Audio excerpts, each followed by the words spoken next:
Sacramento and Solano counties. He first became aware of the health and economic problems of migrant workers and their families after joining a general practice group in Woodland following his residency training in 1959. In 1968, he founded and operated migrant and urban health clinics in Yolo, Sacramento, and Solano counties. In 1970, he established the Salute Clinic in West Sacramento. The clinic was needed, in the words of Dr. Loofbourow, because illegal and substandard housing areas persisted with the high incidence of tuberculin reactors, drug users, alcoholics, and the chronically ill adult. Water less than optimal. Care for local county indigents was available only in Woodland, and public transportation was scarce and expensive. Now a part of the CommuniCare healthcare centers in Yolo County, Salute Clinic still remains an integral part of the delivery of healthcare to the underserved. From 2003 to 2011, Dr. Loofbourow served as our editor of the Society publication, Sierra Sacramento Valley Medicine.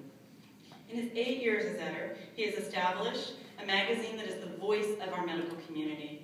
His creation of the Posit piece has engaged our members in discussions regarding topics of interest in medicine. Dr. Nate Heinzman, who's assumed the role of editor as of January 1, commented, and Dr. Nate, I'm quoting you now, among all of his communication with an author, John steered clear of directing or molding the final product. Rather, he gave an interesting counterpoint, a helpful web reference, a reflection on how things are done in other countries, or a personal anecdote.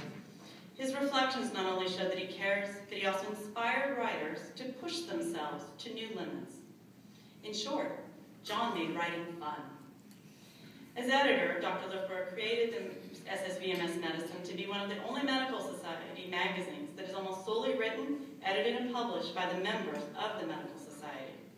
Ladies and gentlemen, please join me tonight in recognizing Dr. John Loofbourow, our 2011 Medical Honor recipient.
Where students are concerned, they were a vital part, and I'm speaking of all students, not just medical students, but students from the University of California and Davis.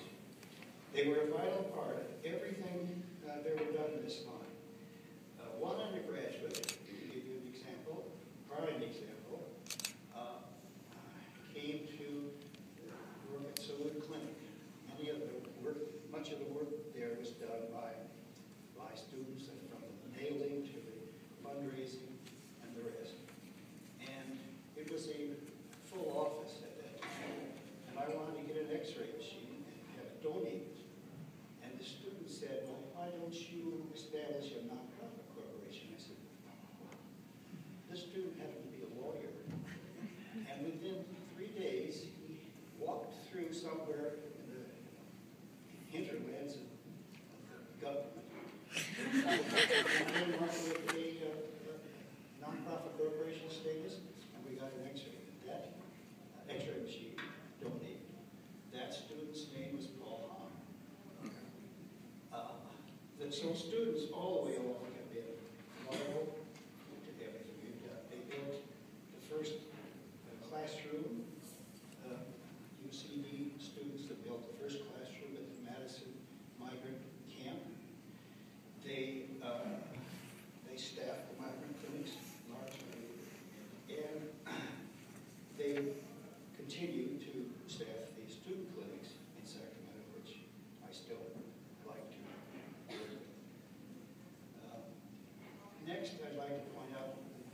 was for me of friends and family.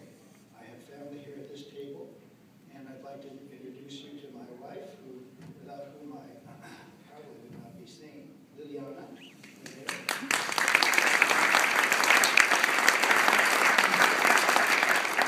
My daughter Lily, who is a PhD candidate at Berkeley.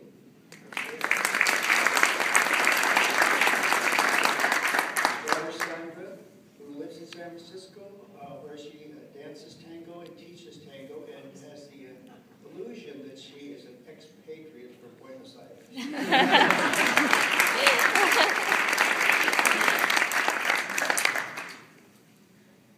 As for colleagues, all the way along, I have never found that my colleagues were hesitant to join these, whatever they are, efforts that I would be involved with from Yolo County.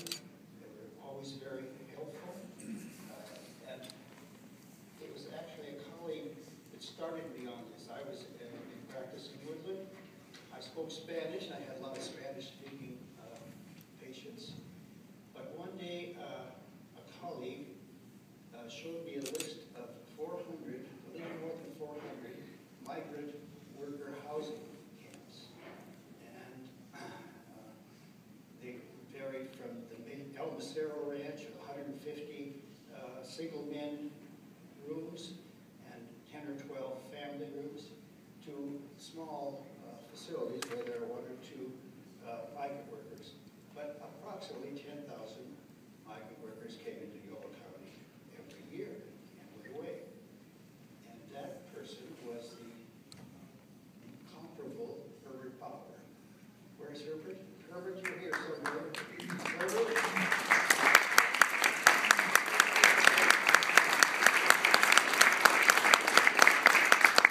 If I'm not mistaken, he's somewhere around 102 years old. He keeps doing this every year.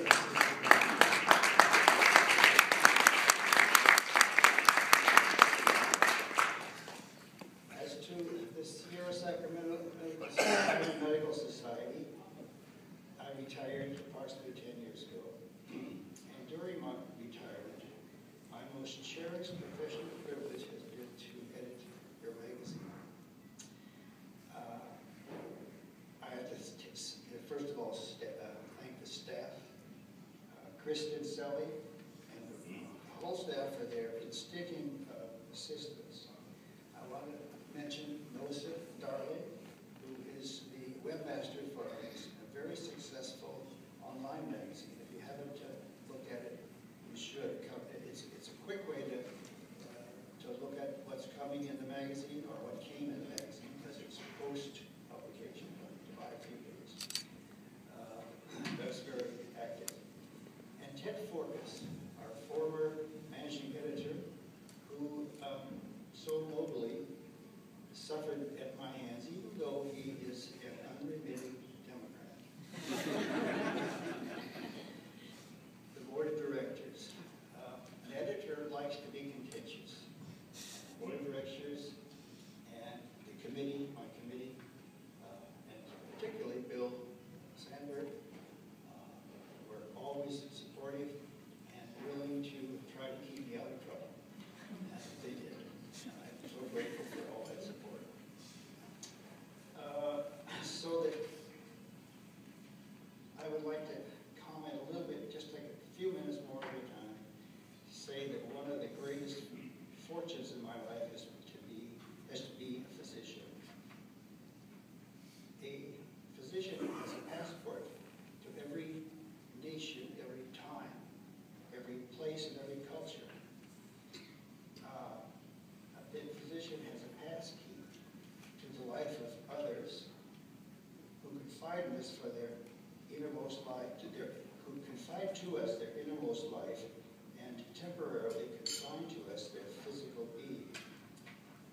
I am a rather disparate man. I'm a restless man who is afflicted with what I would call xenophilia and oligophilia.